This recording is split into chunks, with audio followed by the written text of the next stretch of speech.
یه پنجره دیگه هم داخل فل استودیو هستش که در موردش کمتر همیشه صحبت میشه، آموزش کمتری در موردش هست، نمیدونم دلیلش چیه، ولی خیلی در مورد این پنجره کسی صحبت نمیکنه. اونم پنجره چنل ستینگه. یعنی این پنجره خیلی امکانات زیادی به ما میده، خیلی آپشن‌های زیادی داره.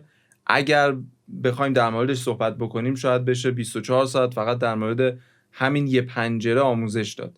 ولی خب قطعا من الان میخوام خیلی خلاصه در حد یه دونه ویدیو داخل یوتیوب اینو جمعش بکنم. چنل ستینگ پنجره‌ایه که شما وقتی روی یک دونه از این سمپلاتون کلیک میکنید باز میشه. یه نکته که وجود داره، فرق میکنه که شما روی سمپل کلیک میکنید یا مثلا روی یک آدیو. من بیام تو بخش آدیوها، مثلا اینجا کلیک میکنی، میبینی اینجا مثلا این بخشو نداره یا اینجا آپشن های کمتری داره. پس فرق میکنه که شما روی چه چیزی کلیک میکنی تا این پنجره باز بشه. اگر من مثلا روی یه دونه VST، حالا همین نکسوس رو بزنیم، مثلا بیام روی این VST بازش بکنم، میبینید که فقط یک کدوم از این سربرگا رو داره اینجا، دیگه بقیهش متفاوته. اول از همه ما اینجا 3 تا سربرگ داریم. مهمترینش همین اولیه، یعنی شما اینجا خیلی توی فل استودیو کار داری. ما اینجا چند تا بخش داریم دیگه. این بالاها اینها رو توضیح نمیدم، خودتون میدونید. این آن و آف و پن و ولوم و پیچ و ایناش دیگه خیلی ساده. فقط یک تریکی بخوام بهتون یاد بدم، اینجا یه ترک نوشته. این ترک رو که شما بزنی خودش میره توی میکسر، یه دونه از این زرتای خالی رو انتخاب میکنه، اسمش رو میزنه، رنگش رو میزنه و کلاً آماده تحویلت میده. پس این ترک یه گزینه‌ایه که میتونه کاربردی باشه. خب بیایم اینجا ببینید، ما اینجا 3 تا گزینه داریم. گزینه اول یه پوشه. این پوشه رو شما وقتی میزنی میگرده و اون سمپل رو توی PC شما پیدا میکنه، آدرسش رو. الان داره میگه که این سمپلی که شما انتخاب کردی اینجاه، آدرسش هم که این بالا هست تو پوشه ونجنس فلان فلان اینجا. حالا شما میتونی از اینجا اینو ریپلیس بکنی، جایگزین بکنی.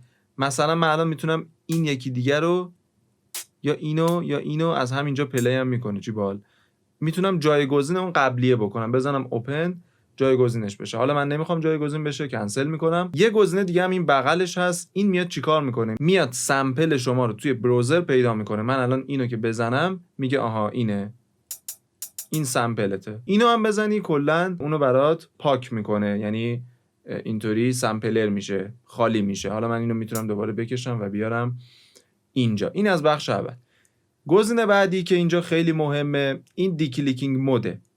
این چی کار میکنه؟ مثلا همین وکال. خب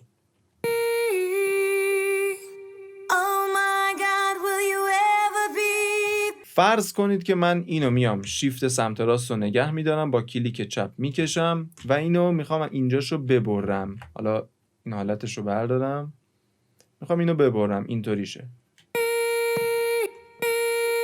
یه دوبی میندازه، یه کلیکی میندازه. این گزینه میاد این کلیک رو برای ما حذف میکنه. ببینید من اگر بیام اینجا روی این دابل کلیک بکنم، این چنل ستینگ این وکالم باز بشه، میام توی همین دی کلیکینگ مود و از اینجا میتونم هر کدوم از این گزینه ها که بیشتر به کارم میاد و انتخاب بکنم. هرچی برید پایینتر بیشتر این پردازش و این فیلترش اعمال میشه. مثلا من میام روی این میزنم، ببینید اتفاقی که افتاد چیه. اومده چیکار کرده؟ اومده این دوتا رو توی همدیگه فید کرده. ببین توی هم حل شدن. حالا اگر من بیام این گزینه آخری رو بزنم، خیلی بیشتر این کار رو انجام میده. میبینی؟ یه بخش دیگه داریم اینجا به اسم پلی بک. اینجا یه نابی داریم نوشته استارت آفست. این میاد تعیین میکنه که سمپل شما از کجا شروع بشه. مثلا من این سمپل رو دارم، میخوام اولش نباشه، از اینجا شروع بشه. اوکی؟ حالا ما جلوتر به اینجا میرسیم. اینجا یک ناب دیگه هم داریم که اینم همین کار رو برای ما انجام میده. ببین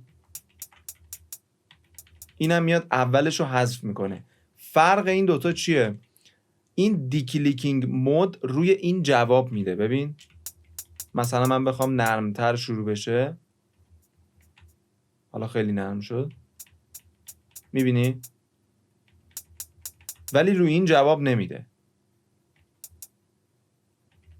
در مورد این دیسپلی که اینجا داریم، این داره اون ویو فرم سمپل شما رو نشون میده. اگر روش کلیک راست بکنیم، این پایین ما 2 تا گزینه داریم که یکیش نوشته مولتی چنل ویو فرم. اینو که بزنید به صورت استریو نشون میده، یعنی بند چپ و راست شما رو قشنگ اینجا نشون میده. حالا من توی این حد یا مونو یا اصلا تفاوتی نداره، میبینید که بند چپ و راستم خیلی شبیه همه.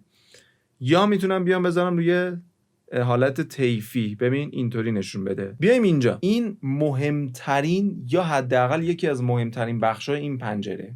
چرا؟ اولندش که خیلی توش سواله، خیلی ها نمیدونن این چطوری کار میکنه، هر کدوم از این نابا چی کار میکنه، این مود چیه. جدا از اون خیلی هم کاربردیه و خیلی ازش ما استفاده میکنیم. خب اول از همه الان با این مود و این 2 تا ناب کاری نداریم، فقط میخوایم در مورد این تایم صحبت بکنیم. ببینید در صورتی که این ناب تایم ما بسته باشه مثل الان، اگر من بیام تمپو پروژمو بیشتر بکنم، حالا این چرا تغییر نمیکنه؟ چون این بازه تایمش. خب اینا دیگه اگر دقت بکنید بسته و داره با پروژه من حالت خودش رو حفظ میکنه. شاید شما توی تصویر الان اینطوری ببینی که اینا دارن کش میان، خب ببین اینا دارن کوتاه بلند میشن، ولی در واقع وقتی پلی بکنم کاملا حالت خودش رو حفظ کرده. یعنی چون من دارم تمپوی پروژه رو میبرم بالا، اینا بلندتر میشن، در واقع پروژم داره کوچیکتر میشه، اینا سر جاشونن. اینطوری ببینید میبینی من تمپومو هر چقدر تغییر میدم این 2 تا سر جاشونن، هیچ تغییری توشون ایجاد نمیشه. حالا اگر من بیام و این تایم رو باز بکنم، ببین یعنی دارم به صورت دستی اینو تنظیم میکنم. اوکی، مثلا میخوام روی این حالت باشه، ببین میبینی کش اومد و پیچ شد، کلن تغییرش دادم. حالا اگر بیام تمپومو تغییر بدم، اینا دیگه حالت خودشون رو حفظ نمی کنن. در واقع وقتی تمپوی من کم میشه اینا باید کوتاه‌تر بشن، ولی الان میبینی که ثابتن، پس در واقع اینا کش اومدن. خیلی موضوع ساده. الان اگر من پلی بکنم میبینی حالا اگه زیاد بشه توی اون حالت قبلی اصلا صدا نه پیچ میشد نه سرعتش کم و زیاد میشد، سر جاش بود. حالا ما اینجا یه ناب دیگه هم داریم کنار همین تایم، اینم میاد همون کار رو برای ما انجام میده. ببین من میام اینو مثلا بیشتر میکنم،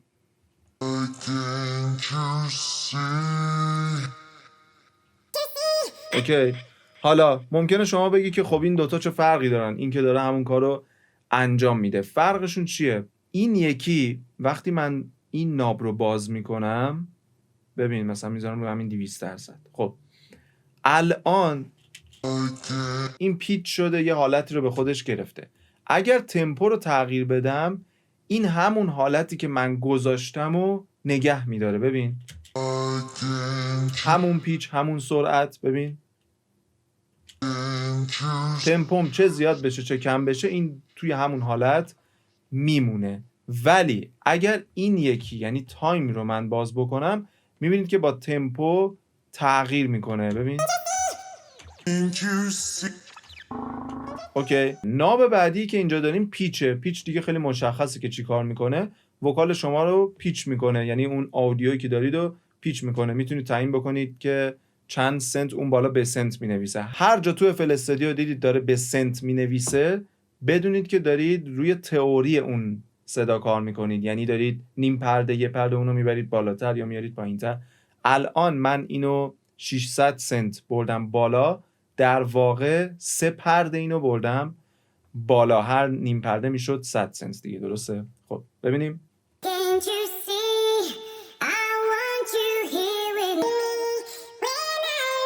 یه مود اینجا داریم که این مود نوع پردازش FL استودیو روی صدای شماه. مهمترین گزینه هایی که ما اینجا داریم، یعنی کاربردی تریناش، یکی همین ریسمپل، یکی استرچ. یعنی این 2 تا پرکاربرد ترینشونه. چه فرقی میکنن؟ ببین مثلا من صدامو اومدم روی این حالت گذاشتم،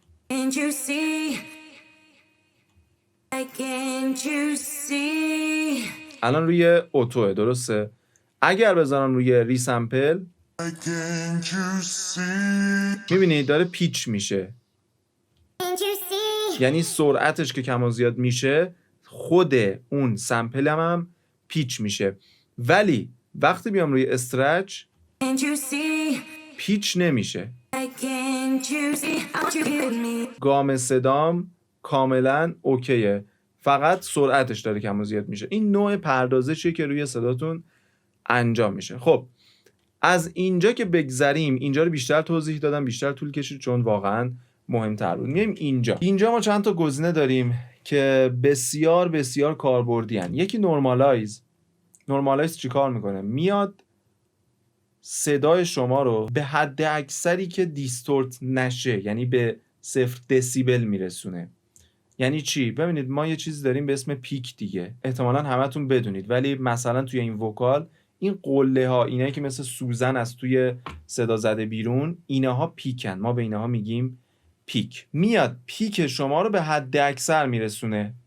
یعنی اگر اینجا الان پیک من توی این حد اینجاه، نورمالایز رو که بزنم اینا رو میاره تا حد اکثر توان. کجا به درد میخوره؟ بعضی سمپلایی که ما میاریم ولوم خیلی کمی دارن، این نورمالایز رو میزنیم سریع میرسونه به یه حد استاندارد. ریورس خیلی راحت سمپلتون رو ریورس میکنه. من اگر اینو ببندم،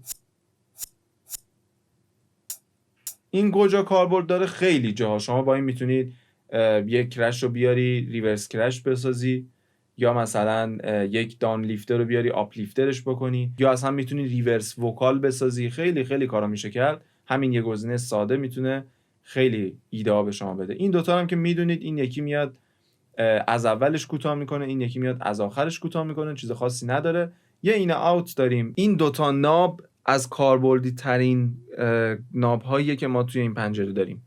یه این داریم، یه اوت میاد از آخر سمپلمون خیلی نرم فید میکنه. ببین مثلا سمپل من اینقدر، اوتو که باز کنم میبینی چی شد؟ اینو احتمالاً تو آموزش هم دیده باشید که خیلی استفاده میکنم. این میاد از اولش همون کار رو انجام میده. حالا یه نکته‌ای وجود داره، این دوتا با نورمالایز ترکیب میشن. یعنی مثلا من میتونم نورمالایز رو که بزنم اینو باز بکنم، میبینی وسطش توپل میشه. چرا؟ چون میخواد نورمالایز رو حفظ بکنه، این پیکه به حد اکثر رسیده باشه. میبینی هر کار هر طور شده این نگه میداره. میبینی اصلا از اون آخرش. میایم اینجا بخشیه که توی نسخه اخیر اف استودیو اضافه شده. قدیما این نبود، اصلا این بخشو نداشت. اینکه چقدر کاربردیه بستگی به استفاده خودتون داره. ولی من خودم حالا اینجا یه بوست داره که صدای شما رو میاد تقویت میکنه، ولی تقویتش خیلی خشن و با دیستورشن میاد این کارو میکنه. خب یعنی صداتون قطعا اگر یکم بیشتر استفاده بکنید دیستورت میشه. مثلا ببین من اینو اگر باز بکنم میبینی داره دیستورت میشه. حالا یه گزینه کلیپ داره که کلیپش کنه، نذاره بیش از حد این برای خودش بره، ولی باز هم کلن میشه بعضی جاها استفاده خودشو داره. یه تقویت کننده خیلی قویه. یه EQ داره که این EQ میاد خودش حالا یه سری پردازش ها رو از لحاظ فرکانسی انجام میده. ببینید اینجا هم چند تا ناب داریم که حالت افکت دارن.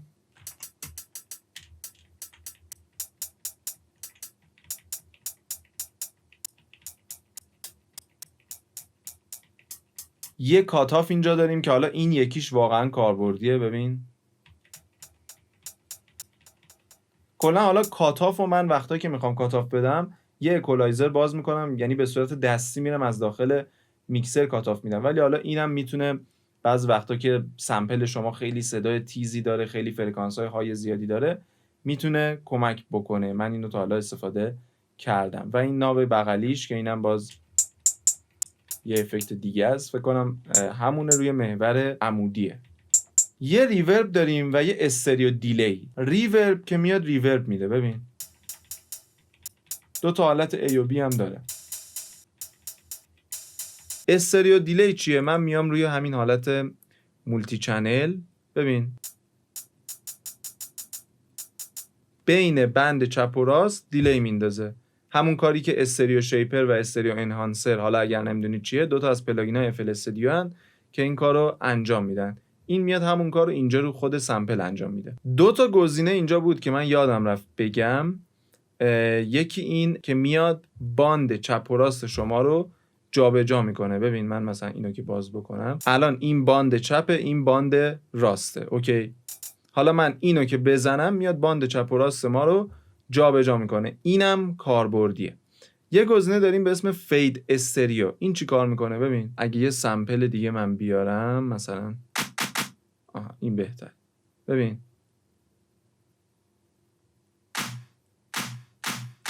اوکی، صدا از تو اسپیکر سمت چپ میره تو اسپیکر سمت راست. این کاریه که این برای ما انجام میده. خب این از این بخش اول. توی سربرگ دوم که میایید اینجا، مهمترین بخش ما این پیانویه که اینجا داریم. این پیانوی چیه؟ ببینید اول از همه شما رو کیبوردتون که دارید نوتا رو میزنید، در واقع داره اینجا میخوره. فرض کنید که شما یک سمپلی دارید که روی نوت ریه، اینو میخواید بیارید روی نوت دو نیم، یعنی یک پرده بیاریدش پایین. میای رو نوت ره، یک کلیک راست میکنی. الان یک پرده سمپل من رفت پایین تر، یعنی نوت تونیکم رو عوض کردم. نوتی که اینجا توی چنل ستینگم اصلیه رو جا به جا کردم. الان من رو کیبوردم که نوت سی رو میزنم، یعنی نوت دو رو میزنم، اونجا داره نشون میده که نوت دو میخوره، ولی در واقع داره یک پرده پایین ترش رو اجرا میکنه. اوکی، ببین این از این. نکته بعدی چیه؟ ببینید اول از همه این که اینو هرچی پایین ترش رو بزنید ولوسیتی بلندتری داری، یعنی انگار اون نوتو داری محکمتر میزنی. یه نکته دیگه، شما این بالا رو میتونی بگیری بکشی، این بازه رو انتخاب کنی. دیگه نوتی بالاتر از این بازه، ببین نوتای بالاتر نمیخوره مگر اینکه من بیارمش تو این محدوده. اوکی، چطوری ریست میشه؟ آلت رو میگیرم کلیک چپ. گفتیم تو اف ال استودیو آلت کلیک چپ همه چی رو ریست میکنه. البته اینجا هم یه ریست داره که میتونی با این ریستش کنی. خب یه انیبل مین پیچ داریم که ببینید ما از داخل اف ال استودیو میتونیم از این بالا کل پروژه رو پیچ بکنیم. اوکی، الان من ببین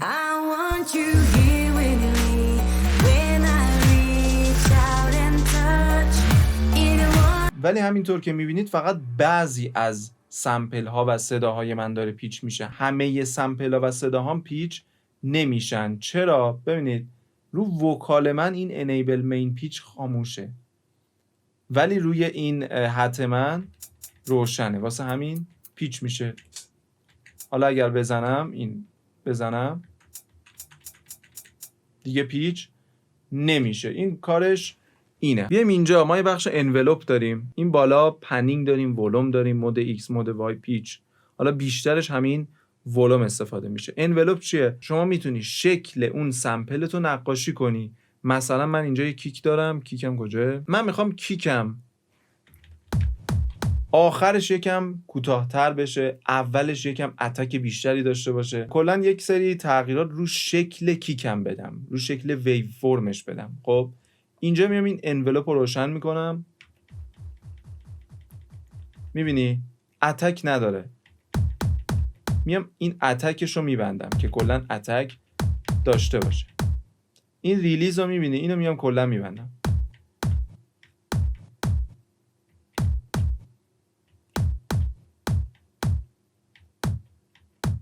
ببین کوتاه‌تر شد، درسته؟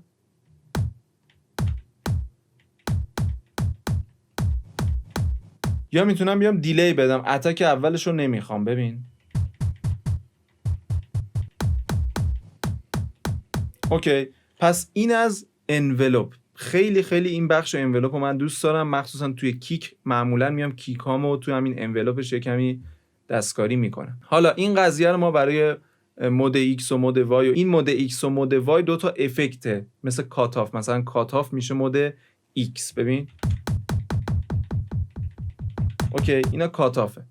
میگم کات آف، اینا افکت. پیچ هم همینطور، شما میتونی اینا همه رو به صورت انولوپ بکشی برای خودت. توی این بخش کناریش ما یه حالت سینوسی داریم. اول از همه من میام این اماونت رو اینجا باز میکنم، این مقدار اعمال شدن این افکت به صدامونه. خب الان رو کیک البته خیلی مناسب نیست، من بیام روی این حته فکر میکنم بهتره. حالا میام اینجا اماونت رو باز میکنم، میبینی با این شیپی که اینجا کشیدم قشنگ داره حرکت میکنه. حالا اگر این دیلی و این اتکش رو ببندم، مقدارش رو کمتر کنم، اوکی. شکلش هم میتونید از اینجا حالت پله‌ای بذارید. ببین تمپو رو بزنید، با توجه به تمپوتون سینک میشه. خیلی خیلی کاربردیه. گلوبال، حالا اینا دیگه خیلی مهم نیست، ولی حالا این گلوبال رو هم میگم. گلوبال ببینید من مثلا الان که میزنم، هر بار که میزنم از اول حتم شروع میشه. گلوبال رو که بزنم یه بار از اولش دیگه کار نداره به استارت سمپل من، از وسطش هم که شده شروع میکنه. اینجا دوباره این مود X و مود Y فیلتره، دوباره داریمشون. بیایم توی این آچاره، اینجا کاربردی ترین بخشش برای من همین 4 تا نابیه که اینجا گذاشته. 4 تا هم نه، همین 2 تا. 2 تا هم نه، همین ولوم. چرا؟ ما بعضی سمپلامون قدرت خیلی زیادی ندارن، از اینجا هم ولومو زیاد میکنم خیلی قوی نمیشه. این باز یه ولوم اضافه هم میده، میتونم از اینجا هم بیام باز تا هر چقدر میخوام. 21 دسیبل خیلیه، میتونم قشنگ تقویتش بکنم. بخشای دیگه‌ای که داره فقط بهتون میگم که چی کار میکنه. مثلا این بخش آرپیج برای آرپیج ساختن با حتتونه. حالا من الان حت دارم. یا اینجا یه بخشی داره که نوشته ترکینگ. این کاری که میکنه اینه که اگر فعال باشه، مثلا من اینو میام میذارم رو مود X، خب رو ولومه، نه میام رو K، این ولوم رو برمی‌دارم میام رو K. الان اتفاقی که میفته چیه؟ دستور بهش دادم که نوت هام هر چی رفت بالاتر بیشتر این فیلتر X یا همون کاتاف روش اعمال بشه. ببین میبینی کاتاف شد. حالا اگر باز باشه اوکی. حالا میتونی اینو برای ولوم هم داشته باشی، هر کدوم ولوسیتی بیشتری داشته باشن، یعنی هر چقدر ولوسیتی یه نوت بیشتر بود بیشتر کاتاف بشه یا بیشتر فلان فیلتر بهش اعمال بشه. یه بخش دیگه هم اینجا داریم نوشته گروپ کات بای. حالا این مهمه، اینو براتون باید توضیح بدم. ببینید ما توی قسمت‌های قبلی فکر کنم توی چنل رک گفتیم که یه گزینه خیلی مهم داریم به اسم کات ایتسلف که الان فعاله، که گفتیم باعث میشه که اون سمپل به محض اینکه تکرار میشه سمپل قبلیشو قطع بکنه. اوکی، مثلا ما یکی که بلند داریم، اگه 2 بار بکوبه رو هم میفته و یک صدای خیلی خراب و دیستورتی رو به وجود میاره. وقتی کاتیت سلف رو فعال بکنیم به محض اینکه بعدی شروع میشه خودش قبلی رو کات میکنه. نکته که وجود داره این کاتیت سلف رو که شما میزنید خودش میاد اینجا به کات میده 1، به بایم میده 1، یعنی خودش رو کات بکنه. اوکی، مثلا من میام داخل این کیکم و بهش شماره 1 میدم تو بای و میام داخل حت به حتم تو کات شماره 1 میدم، یعنی به محض اینکه حت من پلی شد کیک من کات بشه. اوکی، حالا ببینیم چطوریه. من این کیکو میذارم، کیکم دنباله داره دیگه، میبینی؟ حالا من این حت رو اینجا میذارم. چیز خیلی مهم دیگه اینجا نداریم، یه دیلی هم البته حالا اینجا هست که من پیشنهاد نمی کنم. همیشه دیلی و ریورب و اینها رو از توی میکسر به صورت پلاگین میدیم، اینکه از اینجا بدیم خیلی من سلیقم نیست. نکته دیگه ای نمیمونه، تمام چیزهای مهمش رو بهتون گفتم. امیدوارم که استفاده کرده باشید. لایک و کامنت و سابسکرایب یادتون نره. بگید که توی چنل ستینگ از کدوم بخشش بیشتر از همه استفاده میکنید و بیشتر براتون کاربرد داره. تا ویدیو بعدی میبینمتون.